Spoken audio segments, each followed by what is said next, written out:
How's it going, everybody? I want to start off this video by saying thank you to everyone who supported the channel because we just got sponsored, baby! This video is sponsored by Parblo, a company that mainly develops and produces drawing design products such as drawing tablets and drawing monitors. And the lovely people at Parblo have generously decided to send me one of these. Oh wow, you can actually see my ring light reflection there. Anyways, this is a drawing tablet made by Parblo. It's called the Intangbo SW, and we're gonna be testing it out today. Now, as most of you know, I am a traditional artist. I draw mainly on paper. Actually, I think in all of my videos I've been drawing on paper.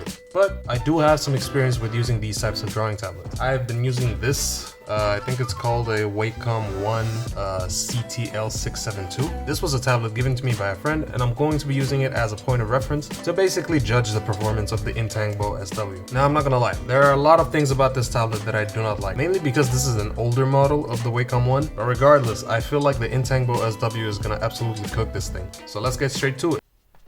Oh my god, I just smacked my phone stand. Alright, I think we're good though. Now, I'm not gonna lie, I've seen some pictures of this thing, but I haven't actually used this tablet. So I'm gonna be unboxing it, and alright, let me just remove the plastic film so that the ring light doesn't bother you anymore. I need a knife! There we go. Found one. Now, let's see, where's the best place? This is the best place to cut it open. Okay, so far so good.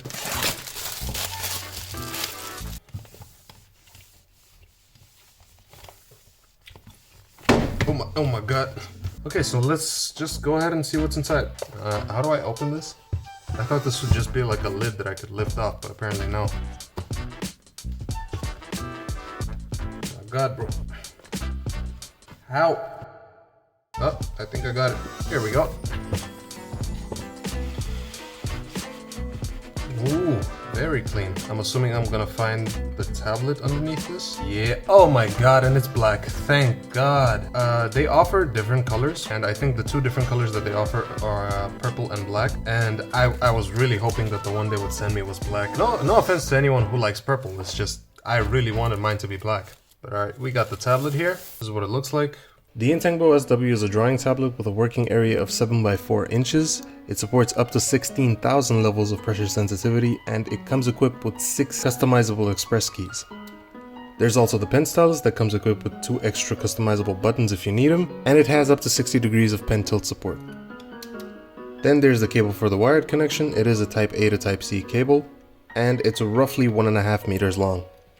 Then for all of my viewers that like to draw on their phones, this is where you're going to get the most bang for your buck, because this is an on-the-go adapter, which allows you to use the tablet with your phone.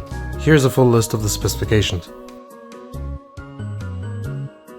So I was walking to school the other day, and it was pretty cold in that morning. I wore like a long jacket, but surprisingly enough, it was actually sunny. So as I was walking, I caught a glimpse of my shadow, and I was like, damn, this outfit actually forms a pretty cool shadow. Like, the shadow has a really cool silhouette. So I just took a picture of it. I was like, maybe one day I might want to draw it, and that's what we're doing today. Here's the picture. We're gonna create a character based off of this silhouette and use this tablet to kind of see what it can do. Okay, now that we've all introduced each other, we all got to know each other, we all got intimate with each other, let's actually get to making some art. Okay, so these are the references that I'm going to be using. So I'm going to design a character based on this silhouette, and then I'm going to try and draw them in this pose.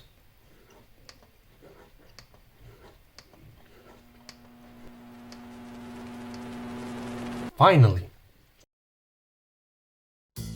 So right about now, a lot of you are probably wondering how much this thing costs. And you'll be pleasantly surprised to know that this thing is actually one of the more affordable drawing tablets on the market, listed at only 60 USD. Now, I don't know about you, but for all of the features that you get with this tablet, like the 16,000 levels of pressure sensitivity, the battery-free pen, the fact that you can use this tablet with your phone, this is honestly a no-brainer for me. Although I should mention that the express keys don't work if you're drawing on a phone, they only work if you're drawing on PC. Anyways, as you can see here, I'm just laying out a basic sketch for my character. I don't do anything too crazy. I only use simple shapes like boxes and spheres, and the limbs I just leave them as sticks, pretty much. Then I move on to some of the anatomy, and I'm not doing any crazy detailed anatomy because most of this is just going to be covered by his clothes, so the anatomy is pretty scuffed, but hey, it gets the job done.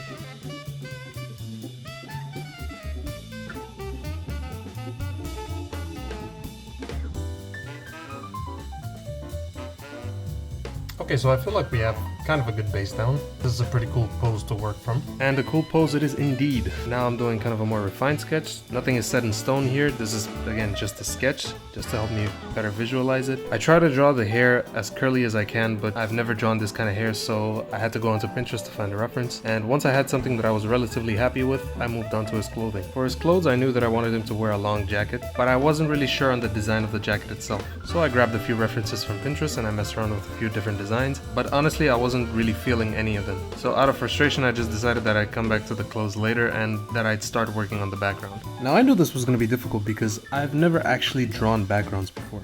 I've tried, but I've never actually finished the background. But regardless, I tried my best, and since this piece is for a sponsorship, I really felt like I needed to go way beyond my limits.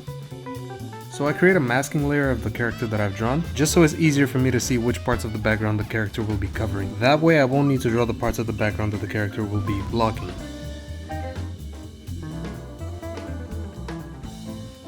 Then I realized that I was drawing the background with the same color brush, which made it really difficult to differentiate from the grid that I had laid down.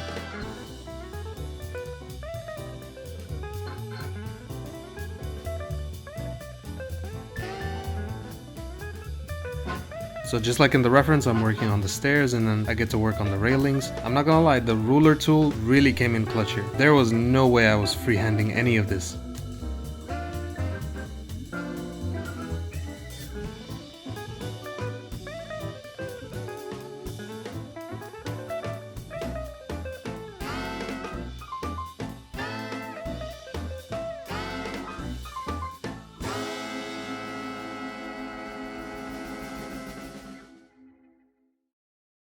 Then I add the metal sheet that I think belongs to an escalator and the tiles on the wall. But at some point after taking a step back, I realized that the support for that railing kind of looked a little bit off, so I decided to move it a step up just so it wasn't too close to the character.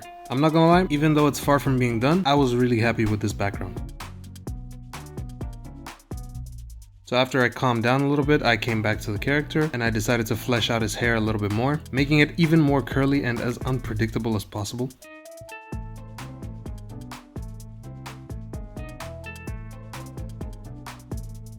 And then at last, I started with the line art. Now, I don't know if people do this, but I decided to do the character line art and the background line art separately. Anyways, I do the line art on the character's face, and I'm really trying my hardest to show off the tablet's pen pressure sensitivity. Not just for the sake of the sponsor, but because I really like a wide range of line variation. I know some people prefer thinner lines to go for a more painterly style, but I really like that sort of balance between really thick lines and thin lines to really sell that manga impression, you know?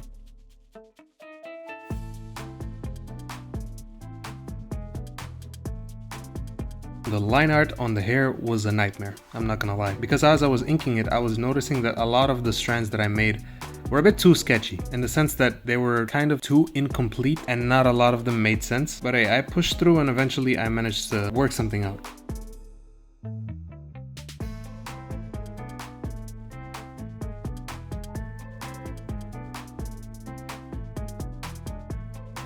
So then I go back to the jacket because, you know, I still wasn't happy with the design that I came up with.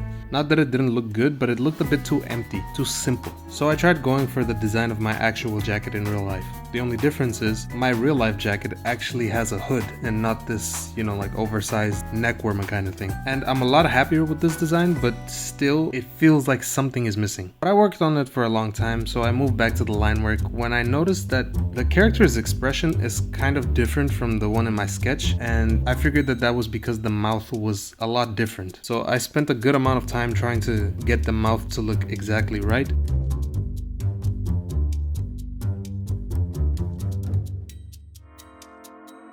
But ultimately what I ended up doing was just taking the mouth that I had already drawn and just transforming it. This was really the expression that I was trying to go for. So anyways, I proceed to ink the rest of the outfit. Nothing much to say there. It's pretty much the same as when I was sketching, but this time I'm being a lot more careful with my line. Although one thing that was a bit different was that I decided to actually do zippers for the jacket, which took a long time to say the least. But before inking the rest of the jacket, that's when I decided to fix the issue that I was having before, which was that I just wasn't happy with the design of the jacket. Something was missing. What was missing was that bag or kind of fanny pack from the previous design. So I went back to the previous design and I just tried to bring back the fanny pack, but now on top of the current jacket design that I already had. And what do you know? That did the trick. So I painstakingly do the rest of the zippers as best as I can.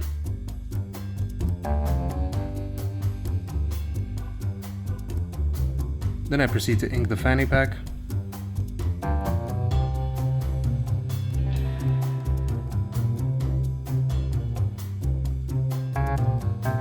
Again, more zippers.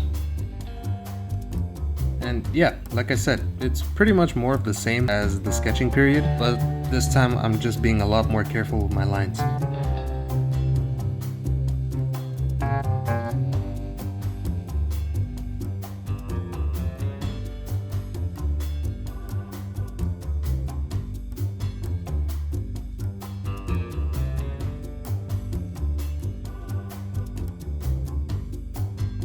And around this time I started to get really upset because this was when the tablet was giving me issues. Little did I know that it was because of a dumb mistake that I made. Okay, so apparently I'm a fucking dumbass because I was just drawing with this tablet and I was thinking, it's getting a bit scratchy. I'm pressing too hard down on the fucking tablet. There's a sticker right here that says please peel off the sticker before using. So yeah, that was stupid of me. And what do you know? The scratch is gone. Okay, so that was kind of embarrassing, but can I say, we just gotta thug it out, keep it pushing. So now with my character finally done, we just gotta deal with the elephant in the room, which is the background. So right now I'm just filling in the base colors of the background, including the stairs, escalator, and walls.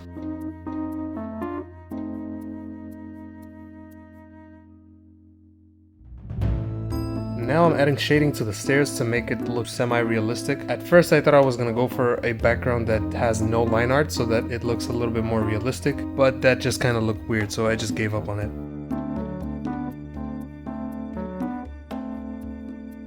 So then I just went ahead and did the line art. I did it with black, but later on I ended up changing the color of the line art so it's not that obvious. At this point I don't know what's weirder, having no line art at all or having this really ugly black line art for the background. But for now I just kind of roll with it and I fix it later.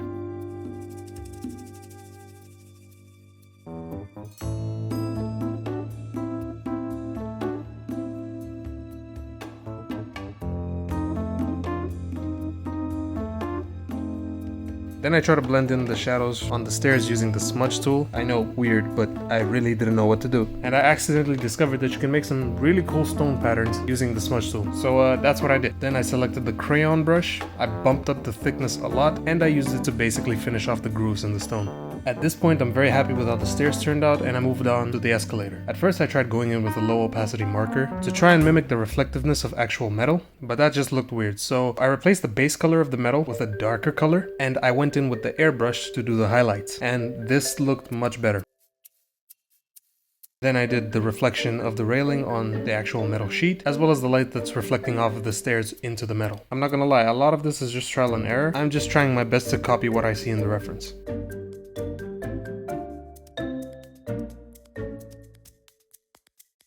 I decided that the reflection of the railing was not dark enough, so I bumped up the brightness a lot, and that was pretty much it for the escalator. I was really happy with how this metal turned out. I was not aware that I could draw such a thing. Anyways, I basically just repeated the process for the railing, and this is where I fixed that ugly black line art. I basically just made the background's line art a darker version of the base color of whatever it is I was outlining.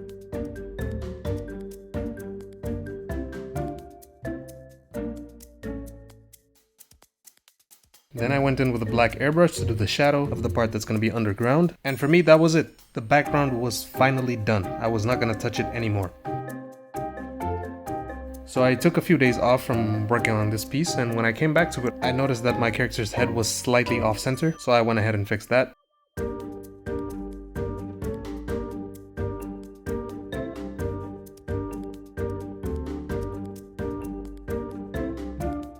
And and that the placement of this pocket didn't really make sense in the jacket, plus the wrinkles on his sleeve don't really make sense. The wrinkles of his sleeve just kind of break the continuity of the fabric of the actual jacket. So I just decide to remove them and I adjust the placement of the pocket.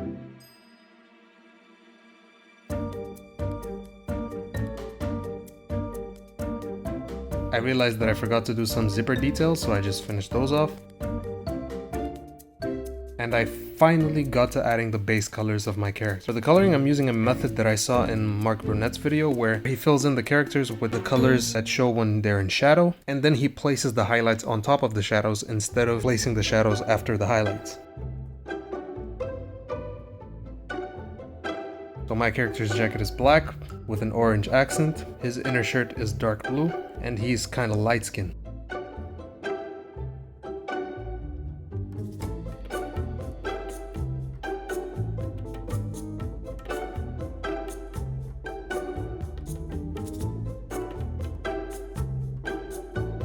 Then here I am mapping out where the light areas are going to be, and then I just fill them in.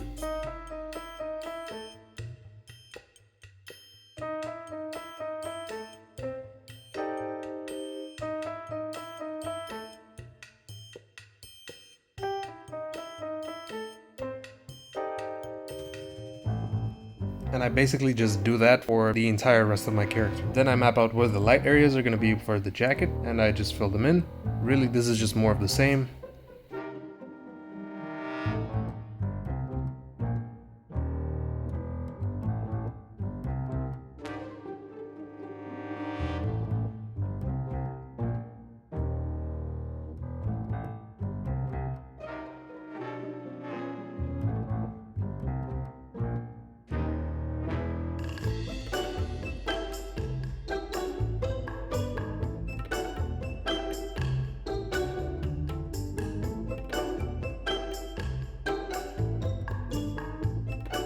And I'm not gonna lie, for the hair, I kind of freestyle it a bit. I'm not really too sure what I'm doing. I'm just experimenting and seeing what I can come up with for the highlights. Just drawing random spikes here and there.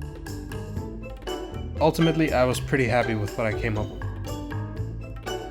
And now to top it off, to really make this piece pop, the last thing that I do is I add a gradient to all of the highlights just to make the colors differ a little bit. I don't know what it is about it, it's just really nice to look at for some reason. And just because I'm feeling extra, I did a bit of a cutout of my character just to make him pop more from the background. I added kind of a pinkish tint to the background, and then I added a white glow to his silhouette to really make him pop. And this is how the end result turned out. I'm not exaggerating when I say this is the best piece of art that I've ever made in my entire life. Thank you to Parblo for giving me the opportunity to work with them, and thank you, dear viewer, for making it to the end of this video. If you do decide to pick up the Intangbo SW, which I highly recommend, please be sure to use my links in the description. But that's gonna be pretty much it for me. Thanks for watching, I'll see you next time. Get out of here.